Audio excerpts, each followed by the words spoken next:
I was trained as a rehabilitation neuropsychologist, so instead of doing stuff that I normally do, I wanted to talk about ethics. I think looking at this APPAC conference and ethics being under one of the topics that they accept, I thought, I want to shake it up a little bit. So I hope to inspire you today with your teaching of your students or for your own practice in psychology, psychiatry, and the social sciences. One question before I get started: how many of you have adopted an ethical decision-making model when you have gray dilemmas or other areas of psychology counseling that you aren't really sure what to do? One. Okay.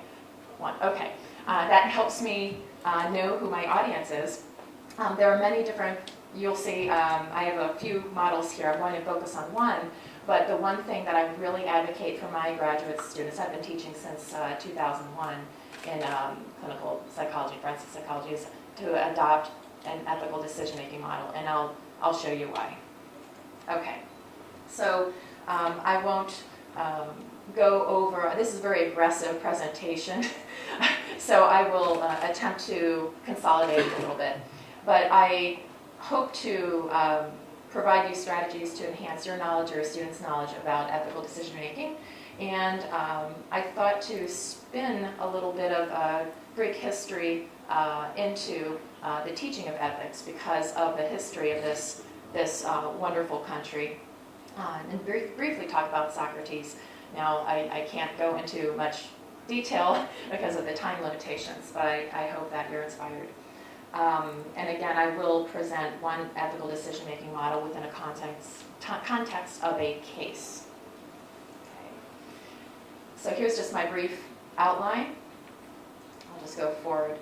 So I needed help to think about the history of ethics and morality in time, because it's not my area of expertise. I spoke with a friend of mine, Dr. Gregory Singleton, who has taught ethics and religious studies for his entire career. And he came up with this wonderful timeline of morality and ethics. And Socrates, you'll see, is kind of in the middle here and at the end. And I'll explain just in brief why he is in both positions. The history of ethics really started very early on. You'll see the timeline up at the top, will go from top to bottom. And it was more of a punitive code of ethics. The eye for an eye, you will do what I say or you'll be hurt. Or, it's a very punitive way of looking at how to guide behavior. Then we go to proscriptive and prescriptive codes of ethics, when you also look at more of a religious aspect, focusing on is the Ten Commandments, and this is more of a God-invoked message to the people to behave in a certain way. Then we'll go to more of the virtues of moral character, where Aristotle, Plato kind of come into play. But you'll see what is different with Socrates. Within his time, and I think everyone here is very familiar with Socrates, is that he challenged by reasoning and questioning and perpetual reassessment. So through his questioning, he wanted to challenge his students or the population to think through from more of an executive functioning point of view rather than just following point of view. And that was not very popular. He was not very popular in his time by the general population, and hence, it led to his death, the trial and death. Then we'll go into some other areas of ethics. When you go from, where he was 5th century BC to current, right, within these time frames right here, you don't see the perpetual reassessment as much as you do like now. You saw it during his time, which he introduced, as far as we know, through Plato's writings. But what's wonderful and so powerful about Socrates at that time, he was way before his time by perpetually just reassessing situations and reassessing through questioning. And that's what we do with ethical decision-making models now. And that's why I thought this would be a neat spin on how to teach ethics.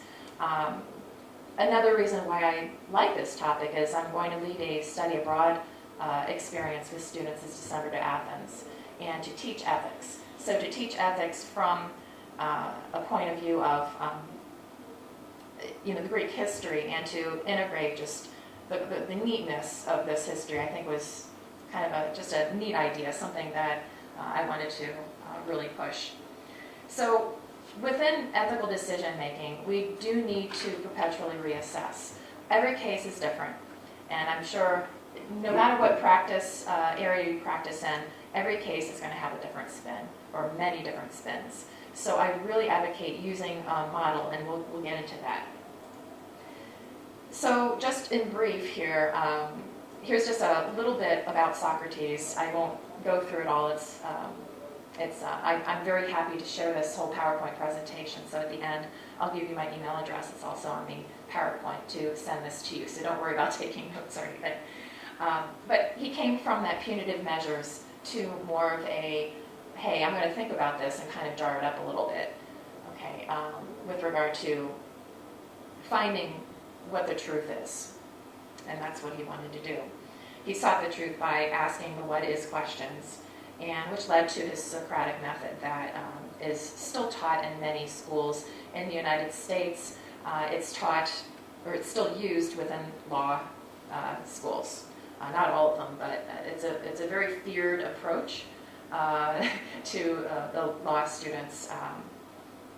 So anyway, we'll get into that also if you choose to use the Socratic method in your teaching. So I'm going to go forward.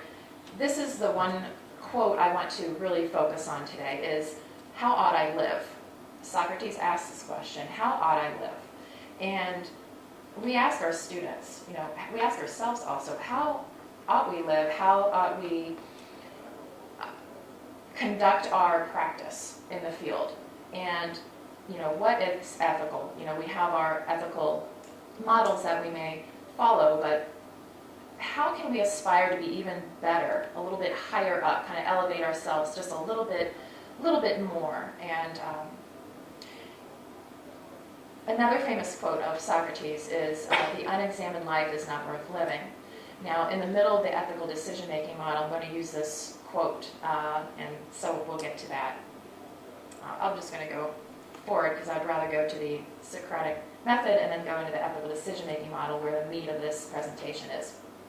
So just as a brief review, if you're not as familiar or don't recall what the Socratic method is it is a way to challenge and encourage students or your participants to think about a situation and not to necessarily just take word as word. Why, what? Ask all of these questions to dig deeper into the issues. A Socratic questioner should keep the discussion focused, keep the discussion intellectually responsible, stimulate the discussion with probing questions, and periodically summarize what has been said and not said, and then draw as many students in the discussion as much as possible. If you use the Socratic lens, what I do when I do this, and I do this even not consciously, is I'll ask probing questions. I'll play devil's advocate. If a student takes one end, I will play the other side. I see some nods. It's fun.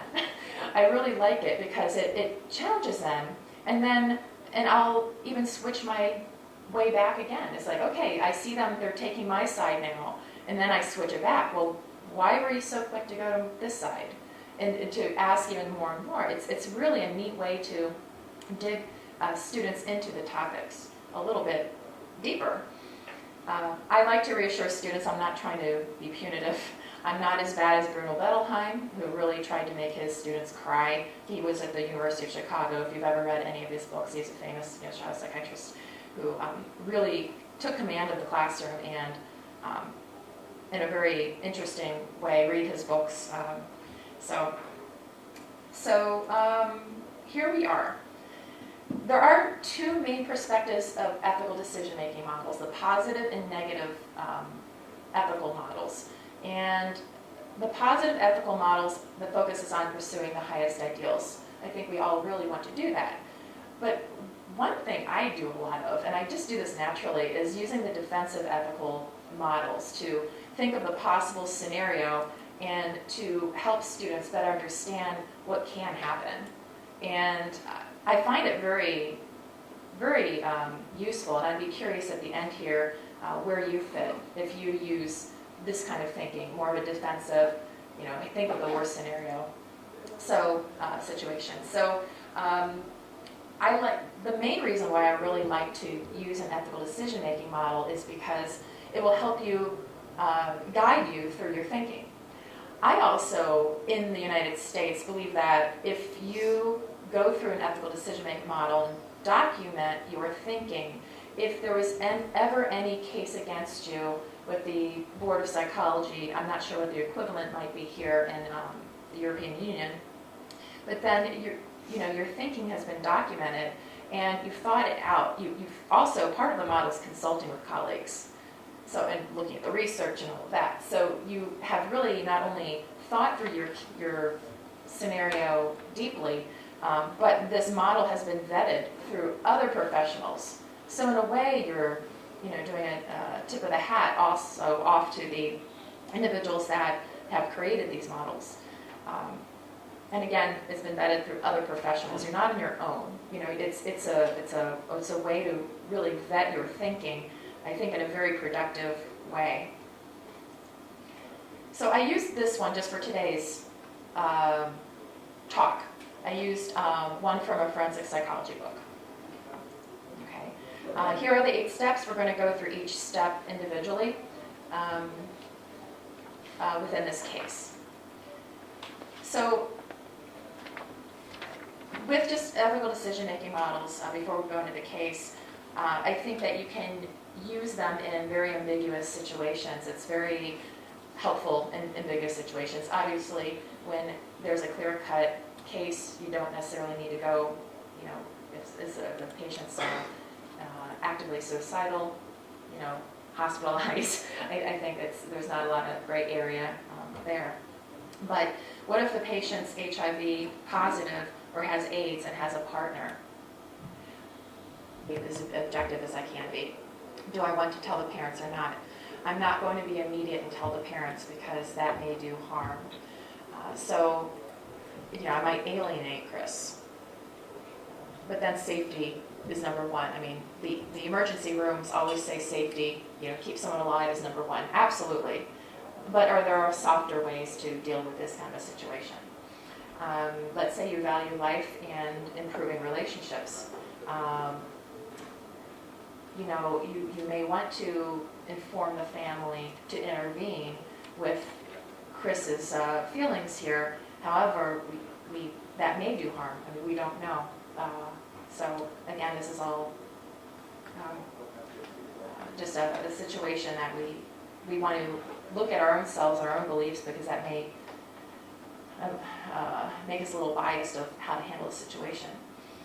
You believe that more emotional distress would enter the equation, the parents would know. So maybe you think because the parents are going through a divorce, it's already a stressful situation. If you tell the parents, would it cause more? Would they point their fingers at Chris and just say, I wish you didn't do this to me right now? It's possible, isn't it? Some parents are so self-absorbed, they're not going to think of the other person's life. I mean, let's be honest, I don't know what areas of psychology maybe all of you have worked in, but I've seen some bad people in my careers. I've evaluated criminals in maximum security prisons, or jail, prison. So some people are bad and not very sensitive to even their kids. So I don't want to ever assume as a clinical psychologist that parents know what the best thing to do for their kids are, or that parents are actually healthy. We all have seen unhealthy people in our lives. So an unexamined life is not worth living. I think that we as psychology professionals or social science professionals should always examine kind of what's going on inside of us, and to encourage our students to examine what's going on in their thinking and their own feelings. I try not to be too touchy-feely, but to talk to the students about their feelings about these kinds of matters, because it will help guide their behaviors and their thinking through this difficult kind of a case. So again, no matter how objective we think we are, our own life experiences are going to influence the way we behave with a case like this. So step 5, develop possible solutions to the problem. Of utmost importance in my thinking, you perform a suicide lethality assessment with, someone that says, I'm thinking of hurting myself. Clearly, we all know how to do that.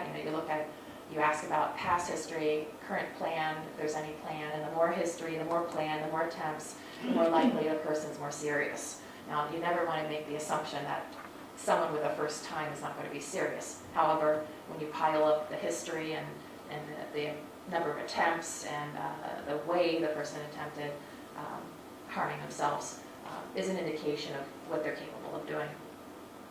Research shows that men are more, fatal or make more fatal attempts, but lately there are more and more girls doing that too. So what I would do as a psychologist to consider is to inform Chris what my duties are and what my code says, and to have that conversation, that difficult conversation is, I'm really concerned about you. I'm concerned your parents don't know, and I'm concerned about how to go forward here, and I want to include you with this decision making. You have a buy-in with the client. They're going to more likely, kind of definitely buy in, if they have a say in what's going to happen. Now, again, safety is of utmost importance, so if they don't want to tell anybody and don't want to do anything, maybe monitoring is the best way. I don't know. It depends on all the variables. So I engage Chris in a logical discussion about all those variables and the pros and cons of telling his parents. My personal way of including the parents would be to have the parents in the room with Chris and have Chris tell them in front of me or in front of objective parties. So that is one option. Chris could invite his parents to the session and inform them with the therapist. If Chris does not want to inform his parents, have Chris check in with you during the week, and maybe if he's feeling really bad one day and it's after hours in the middle of the night, maybe you provide a suicide hotline. We have a lot of those in the United States. I'm actually not informed as much about the European Union if you have suicide hotlines. We have. Okay. I would imagine, but I'm not as familiar. I apologize. And it may depend on what country you're from, too. So, okay. Yeah, it definitely would depend on the resources. With the suicide hotlines, a lot of them in America are unpaid volunteer positions. So I imagine that, but still there's overhead. So I wonder if in some countries there wouldn't be an option there, especially lower income areas. So step 6 is to consider the potential consequences for various solutions. So you can, from the suicide lethality assessment, you derive kind of an idea. Is he actively, passively suicidal? Could he be hospitalized? What do we do? Or just make sure he goes to therapy and monitor him. After discussing the pros and cons of telling his parents, he can decide to tell them or not, or you may decide, I need to tell them, and these are the reasons why. And the reasons are the law, this, whatever the evidence is, kind of like a forensic report. You show them the evidence of why, and you want to engage the parents in this conversation. So if Chris does not want to inform his parents, he might have less support. Now, if his parents then are reasonable people and can see that Chris is hurting here, then you can provide the parents even more resources to help the parents provide Chris more support. So the goal from even a family systems perspective is to engage the entire system to see Chris as the identified patient, not the parents getting divorced, but Chris as the identified patient to, again, help him with his situation. Step 7, so you choose and implement your course of action. Now, there's a lot of work that goes on before that happens, unless he's actively suicidal, clearly. But I've already talked a little bit about some options if he's passively suicidal. But here you choose it. You choose a decision, and you can be flexible and change. If he becomes more actively suicidal, you can change your plan and say, okay, hospitalize, if that's a resource that you have in your country, in that area. In 8, you assess the outcome. You can go back to the other steps, do more consultation, do more research on the laws and your code of ethics. I would say just consult. Consult is just one of the best resources that all of us have with our trusted colleagues. One of the possible decisions is to refer him to a psychiatrist for medication management. Of course, that's one of the possible decisions also. I don't try to push someone to that unless there is something really major going on. However, that's my own bias, so that's something I have to keep tabs on. I believe in medication management when it's needed, not just to cover up problems and band-aid them. So that's, again, one of my biases. And is there anything more you need to do as the therapist? So you just assess the outcome, what's happening, and you might have a perpetual reassessment of what your actions have kind of unfolded within this scenario. So here are just some generic recommendations that I recommend to my students is know your ethics codes, or at least know where to find them. Know the law. A lot of psychologists don't really, my experience, don't really know the law in their area, so to know the law is very important. To take the higher road, which is kind of a way of saying, kind of make sure you're always doing the good. You're doing really good here, but maybe take the higher road, meaning maybe someone else can help me also with translating the idiomatic expression, but to really perpetually do good out there and to make sure you're out there with the highest level of ethics that you can have. Do what minimizes the harm to the clients and to others. Pay attention to your own personal ethical values. Do that perpetual reassessment that Socrates believes in. Think clearly, document clearly. And again, if you have any questions, you consult. If you get anything out of today, just know that, when I teach students to consult, they actually do. I've had students that, or even former students, call me or leave an email saying, I have a situation, can I talk about it? Absolutely. And I always say, this is one person's perspective. Go to another few people, until you have a clear idea of what you want to do. So I went to, this is of course very familiar, I bet. Here's my email address if you'd like this presentation. It's Liljedahl@thechicagoschool.edu. I'm happy to send it to you. And in the appendices, I have other ethical decision-making models for your reading. I wonder if I can... Here we go. Okay, page up. Sorry. There are 3 other ethical decision-making models I wanted to share with you in this presentation, since I'm just about over time, I think. Just about at the end of the time. We have another hour. I know, right? Well, rather conduct a discussion instead of hear myself talk anymore. But just a second, and I don't know if everyone has copied it, but here are some more ethical decision-making models for you. I'll send it out to you. U.S. Department of Defense had an ethical decision-making model, and if you apply a psychology case to this, it's really kind of cool. It really is. I thought it was a different way of looking at ethics and decision-making.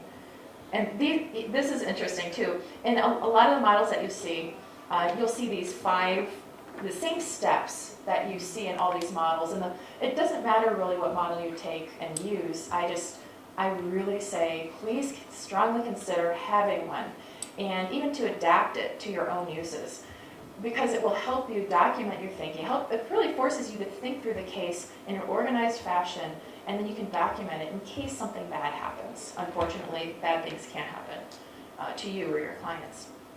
And then here's a more detailed morality and ethics timeline for you, and just some references that I referred to